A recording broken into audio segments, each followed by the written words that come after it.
Éric Chabrière, on vous retrouve en direct sur LCI. Encore une fois, vous êtes le bras droit du professeur Raoult qu'on a vu dans ce reportage. Vous en êtes où à Marseille? Est-ce que vous continuez à distribuer cette chloroquine aux patients qui ont les symptômes, et vous en avez traité combien? Alors tout d'abord, je suis pas le bras droit, je suis un collaborateur de Didier Raoult comme beaucoup d'autres. Bien sûr qu'à Marseille, suite aux résultats que nous avons eus, les personnes sont traitées avec l'hydroxychloroquine et avec l'azithromycine. Moi, je vous remercie de cette invitation, justement, qui permet de rétablir certains faits, parce qu'on entend beaucoup de choses qui, à mon avis, désarçonnent les téléspectateurs et les Français en général. Alors, l'hydroxychloroquine, on entend que c'est dangereux. Alors, ce qu'il faut bien préciser, comme je l'ai entendu, c'est une molécule qui est utilisée depuis de très nombreuses années, qui a été donnée à des millions de personnes, et on le donne souvent à des personnes qui sont en parfaite santé, qui voyagent, des personnes qui vont voyager en Afrique. Donc, on donne un médicament à des personnes qui ne sont pas malades, donc ça veut, on va dire, montrer les risques de cette molécule qui sont très très faibles. Notamment sur les effets secondaires, il y en a peu, je crois, hein. Ben, il y en a très peu, c'est-à-dire que quand on discute avec la plupart des personnes, et même justement il y a 5 minutes avec votre caméraman, quand les personnes voyagent en Afrique, ils ont pris la Nivaquine. Donc les gens ne comprennent pas les effets secondaires qu'on leur raconte comme si c'était une molécule qui était hautement toxique, puisque c'est une molécule qui a été utilisée et qu'on donne à des personnes qui ne sont pas malades, aux voyageurs. Et maintenant, pour le donner à des personnes malades du corona, ça pose des problèmes. Donc il faut à un moment donné se poser des questions. Donc nous, on est parti sur la bibliographie en voyant qu'il y avait des études in vitro qui fonctionnaient. Les Chinois ont précisé qu'ils avaient utilisé la chloroquine avec de bons résultats. Donc on a refait l'expérience à Marseille pour le voir. Une différence qu'on peut mettre à notre profit, c'est qu'on a rajouté un antibactérien pour éviter les complications bactériennes en cas d'infection pulmonaire, mais cet antibiotique n'a pas été choisi de façon anodine, puisqu'il avait des propriétés aussi antivirales, en plus des propriétés antibactériennes. Et l'association des deux, effectivement, est hautement spectaculaire, puisqu'on passe d'un portage nul chez 100% des personnes, plus de détection du virus. Alors là aussi, ça m'amène à on va dire finalement à ma deuxième interrogation. J'entends, mais ça ne fait que baisser la charge virale. Donc pour les téléspectateurs, je pense qu'ils connaissent très très bien, on va dire, malheureusement le VIH et le sida, où personne ne guérit du sida, on donne une trithérapie, et l'effet de cette trithérapie baisse la charge virale, qui ne devient, dans certains cas, plus détectable. Et pour conséquence, on n'a pas les complications et on ne transmet pas la maladie. Donc, on n'a jamais dit qu'on avait un traitement miraculeux. On dit qu'on a un traitement qui permet, de façon spectaculaire, de faire baisser en 6 jours la charge virale. Donc, un médicament avec peu de risques, qui coûte pas cher. Vous nous dites ce soir sur LCI que tous l'administration de la chloroquine que vous avez fait avec cet antibiotique, ça marche. Il y a un taux d'échec de 0. Ben, ça marche très bien, on va dire. On a une baisse spectaculaire, comme vous avez pu le voir dans l'article. Et c'est pour cela, basé là-dessus, que maintenant, toutes les personnes détectées positivement qui ont le corona sont traitées avec l'hydroxychloroquine et l'azithromycine. Et vous en êtes à combien de cas? Parce que vous savez qu'aujourd'hui, il y a donc une étude internationale, Discovery, qui a été lancée, 3200 cas, dont 800 pour la France. Mais vous n'avez pas attendu l'étude, vous le faites systématiquement. Non, c'est systématique. L'IHU communiquera les résultats au ministère, au gouvernement. Et je pense que dans la semaine, vous allez avoir les résultats de l'étude.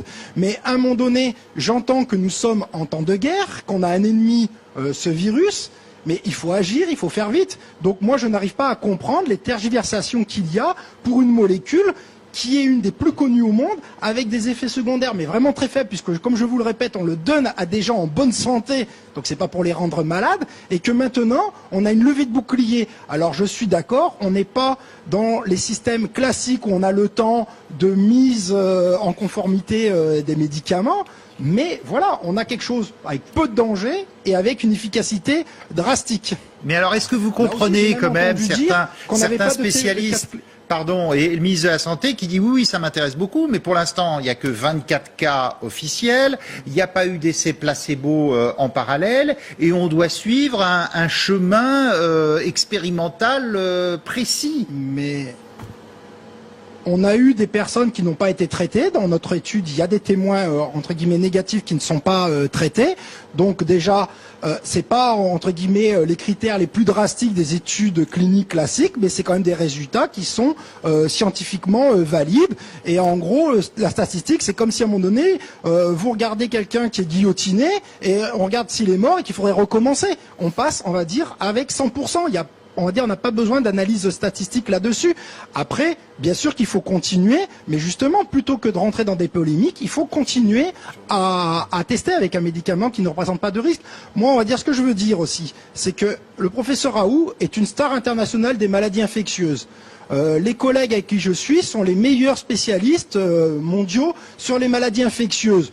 Donc, vous, si demain vous devez vous faire soigner, que vous avez les plus grands spécialistes avec des épreuves de titres, les publications les plus prestigieuses qui vous disent utilisez ce médicament qui n'a pas de danger, ça fonctionne, et des gens qui n'ont jamais utilisé ce médicament, qu'est-ce que vous choisiriez? Moi, je peux vous garantir que si j'étais infecté, je prendrais le traitement. Si ma maman serait infectée, je lui demanderais de venir à Marseille pour se faire traiter. Alors, il y a le problème de l'automédication. À Marseille, il y a le problème de l'automédication. Vous avez vu que des pays comme, par exemple, le Maroc avaient raflé, réquisitionné tous les stocks à Casablanca. Il y a Donald Trump qui dit, là aussi, on va y aller. Il y en a plus en pharmacie. On n'en trouve plus de la chloroquine, alors que c'est un médicament assez basique. Et ça peut être un poison si on le dose trop fort. Mais comme tout médicament, si vous en prenez trop, vous avez des problèmes. C'est pour ça qu'on ne dit pas aux gens de faire de l'automédication, mais d'être diagnostiqué et en cas de maladie avérée, de prendre le traitement. On n'a jamais dit aux gens de faire de l'automédication. On n'a jamais dit que c'était non plus miraculeux. On dit que ça fait chuter la charge virale et qu'à l'heure actuelle, c'est quand même la meilleure piste que nous avons. Et je ne comprends pas les polémiques avec très peu de risques et peu coûteux. Je ne sais pas ce qu'il faut en plus. Est-ce que ça peut être pris en prévention également? Moi, on va dire, c'est quelque chose qui va être analysé. Je pense que vous aurez des communiqués à ce sujet plus tard. Mais pour l'instant, on va dire, le but, c'est de rendre les gens moins contagieux et de les traiter. C'est ce que fait ce médicament. Enfin, c'est ce qu'on a vu. Et de toute façon, toutes les tergiversations vont s'arrêter puisque c'est très rapide l'effet. Et donc, quelques jours, tous les essais que les gens auront lancés à travers le monde, on aura les résultats. Mais pourtant, au ministère de la Santé, on nous dit les résultats, ça va être dans 6 semaines. Vous nous dites c'est dès cette semaine. Écoutez, moi je ne sais pas, je ne suis pas au ministère. Je sais que les gens le testent, nous on le teste en continu, on va avoir de nouvelles datas qui vont arriver, qui pourront, on va dire, étayer l'indication de ce traitement. Vous savez qu'il y a certains confrères qui ne le disent pas forcément, hein, mais notamment en Ile-de-France, qui suivent vos prescriptions, qui le donnent à leurs malades sans attendre aucun feu vert. Et ça, vous leur dites continuez? Oui, exactement, on va dire. C'est on a on va dire, les essais sont très prometteurs. Et à un moment donné, il serait dangereux d'attendre pour, on va dire, si on peut soigner les gens. Et comme je le répète, avec très peu de risques si ça rentre dans le cadre médical. Il n'y a vraiment aucun souci. Comme je vous dis, c'est une molécule qu'on a donnée à des millions de personnes pendant de nombreuses années pour des gens en bonne santé qui voyageaient. Donc je ne sais même pas où sont les polémiques derrière. Alors j'entends, on va dire, la molécule est dangereuse, il n'y a pas assez de personnes, mais si vous voulez avoir toutes les garanties et une AMM à la fin, on se donne rendez-vous dans 2 ans et on verra. Ouais. Moi j'ai entendu le gouvernement qui a dit que nous sommes en état de guerre. Quand on est en état de guerre, on fait avec les moyens et pour l'instant c'est une des meilleures pistes qui existent. Éric Chabrière, il y a le professeur Sialiou qui est médecin biologie, spécialiste de vaccinologie et des maladies infectieuses qui veut vous poser une question. Pas vous poser une question, mais je comprends tout à fait votre enthousiasme. Je pense pas qu'il y ait une grosse polémique d'ailleurs. Parce que effectivement, la communauté scientifique s'est dit tiens, sur 24 sujets, c'est peu, faut le vérifier sur davantage. Maintenant, vous avez davantage de données, alors tant mieux. À Paris, on l'utilise aussi, et je tiens à dire que les médecins ont le droit de prescrire hors AMM en clinique. Et donc, ils ont le droit de le faire. Mais ce cas, c'est qu'effectivement, il faut attendre et on aura les résultats que dans 8 semaines, ça c'est bien. D'ailleurs, si ça c'est ce que dit le ministère de la Santé. Mais ça serait très bien si on peut inclure tous les sujets. Non, mais vous imaginez, 8 semaines, c'est beaucoup trop long. C'est trop long. Eux disent c'est trop long. Eux disent c'est trop long. Oui, bien sûr, je sais bien. Mais non, mais vous imaginez le nombre de morts en 8 semaines, sa réaction. Pourquoi ça serait si long? Mais je vous ai dit. C'est l'homologation. Faut inclure les sujets, 800, enfin il y a plusieurs centres, alors ça peut aller vite. Hein. Et puisqu'on peut l'administrer, on a tout à y gagner, j'allais dire. Alors là on rentre dans... c'est difficile parce que là on est dans un essai clinique. Oui. Les essais cliniques suivent des procédures absolument strictes pour qu'ils soient validés. Et notre confrère de Marseille sait bien que un essai clinique... Il y a des protocoles. C'est un protocole. Non, mais est-ce qu'on en est encore là quand les gens meurent? Vous vous rappelez du sida et des protocoles compassionnels à l'époque? Absolument. Où on essayait des choses, on les donnait parce qu'on se disait, on a tout à y gagner. Est-ce qu'on n'en est pas là? Oui, il faut un essai clinique tel qu'il est en cours là, mais d'un autre côté, rien n'empêche, et d'ailleurs à Marseille ils continuent leurs études, de prescrire et de suivre et de voir les résultats. Et on aura la réponse d'Éric Chabrière. On a perdu du temps. Voilà, c'est qu'à un moment donné, il y a quand même des polémiques, puisque il y a quelque temps, lorsque le professeur Raoult a proposé un traitement à base d'hydroxychloroquine, on va dire sa proposition a été, on va dire, reçue presque de façon farfelue. Parce qu'il s'était basé sur des études chinoises. Or, force est de constater que ça confirme et qu'il y a une défiance par rapport à cette molécule, qui, je le répète, est quand même une molécule qui a été utilisée largement, qui semble bien fonctionner et qu'on ne comprend pas finalement tous ces blocages. Moi, je répète, on va dire qu'on a quand même des spécialistes de niveau mondiaux. On a la chance d'avoir à Marseille les meilleurs spécialistes du monde en maladies infectieuses. Et force est de constater que j'ai l'impression que leur voix s'éteigne un peu, on va dire, en France. C'est repris aux États-Unis, en Suisse, dans les autres pays. Mais en France, la voix a du mal à percer. On a été, on va dire, financé par le grand emprunt justement pour faire un pôle d'excellence en maladies infectieuses. C'est un jury international qui a décidé de faire un pôle de maladies infectieuses à Marseille, un bastion à la Vauban pour les maladies infectieuses. Et on voit... on est efficace. C'est vrai que mon chef, on va dire, est-ce que c'est l'homme le plus sympathique du monde? Je ne sais pas. En tous les cas, c'est une organisation militaire. Mais dans les états de crise, ça fonctionne. Et en tous les cas, on résout les problèmes. On est efficace en ce moment, aussi bien pour le diagnostic que pour proposer un traitement, plutôt que d'attendre un vaccin qui arrivera après la guerre. Renaud Pila vous pose une question. Oui, non, juste une petite question que je me pose. J'imagine certains téléspectateurs.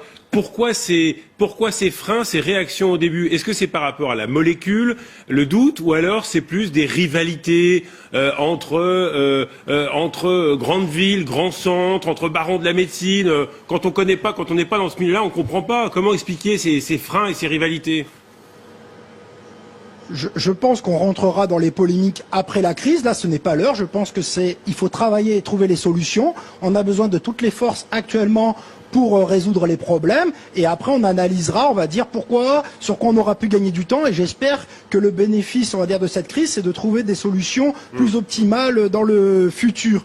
Mais je pense que beaucoup de personnes donnent leur opinion sans connaître la molécule, sans jamais l'avoir prescrite, alors que nous, à Marseille, on va dire, on a 10 ans d'expérience, même beaucoup plus, on va dire, moi personnellement, on va dire, elle est dosée chaque semaine dans mon service depuis 10 ans. Donc, plusieurs milliers de patients ont suivi cette molécule. Donc, quand on dit quelque chose, on le dit en connaissance de cause. Ce ne sont pas des savants fous à Marseille. Ce sont des stars internationales, je le répète, dans leur discipline. Et souvent beaucoup plus qualifiés que les détracteurs. Donc, à un moment donné, je sais pas, je pense que c'est une question de bon sens. Oui, Éric Chabrière, justement, Donald Trump, on l'a vu dans le sujet avant, s'intéresse énormément à vous, on attend beaucoup. Vous avez des contacts avec l'étranger, notamment les anglo-saxons, ils vous appellent, ils cherchent à savoir où vous en êtes? Nous, notre protocole, on le distribue à toutes les personnes qui veulent l'avoir. Les gens, entre guillemets, connaissent la molécule, connaissent, on va dire, ses effets secondaires qui sont très minimes, et se disent, mais s'il y a quelque chose qui fonctionne, autant l'essayer. Peu de risques. En plus, si quand bien même la molécule, on l'utilisait, on a quoi, 16 000 personnes positives en France?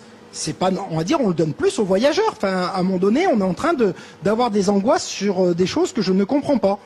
Éric Chabrière, il faut votre traitement l'administrer au début de la maladie, c'est-à-dire quand les symptômes sont les premiers, c'est là que c'est le plus efficace, ou bien de toute façon c'est 100% à tous les coups. Moi je suis pas spécialiste, mais si quelqu'un par exemple commence à être entubé, est-ce que vous lui donnez quand même, ou bien c'est trop tard? Bah, j'ai envie de dire que plus tôt on traite, mieux c'est. Si le virus fait des dégâts pulmonaires, on va dire faire baisser la charge virale n'aura aucun effet. C'est autre chose. Là, c'est de la réanimation. Ce qui est important, c'est que dès que la personne est testée positivement, si on fait baisser sa charge virale, eh ben on peut attendre deux effets. C'est un, que la personne soit moins contagieuse puisqu'il y aura plus de virus, et deux, ce qu'on peut espérer, c'est aussi une guérison plus rapide avec moins de complications. Et c'est ça ce qu'on est en train de regarder petit à petit avec plus de recul. Mais les résultats, entre plus de charge virale au bout de 6 jours, les résultats sont spectaculaires. Après, j'entends traitement miracle, mais on va dire le professeur Raoult ne s'est jamais placé en messie, il n'a jamais parlé de miracle. Il dit qu'il a un traitement qui fait baisser la charge virale. Moi, je fais le lien avec les trithérapies pour le VIH qui ont montré leur efficacité. Évidemment. Donc vous nous dites ce soir, quelqu'un qui arrive chez nous à Marseille, on lui donne cette chloroquine avec un antibiotique et ça marche à 100%. Et cette semaine, vous allez diffuser de nouveaux résultats. Voilà, on va dire, après je laisse le professeur Raoult, on va dire, communiquer dessus. Mais de toute façon, tous les résultats que nous aurons, positifs ou négatifs, seront envoyés dans un premier temps au gouvernement. Puis ensuite, on fera un communiqué de presse. De toute façon, toute personne peut suivre sur notre site IHU Méditerranée Infection. Vous verrez toutes les vidéos, la chronologie, à quel moment on a dit. Derrière, on a assumé notre devoir de communication et de proposer des solutions à une crise. Sanofi envisage de produire 300 000 doses, je crois, et de façon gratuite, mais attend le feu vert du gouvernement. Vous, ça vous étonne, ça? Il faut le faire tout de suite? On va dire là-dessus, je ne vais pas, on va dire, me mêler de politique.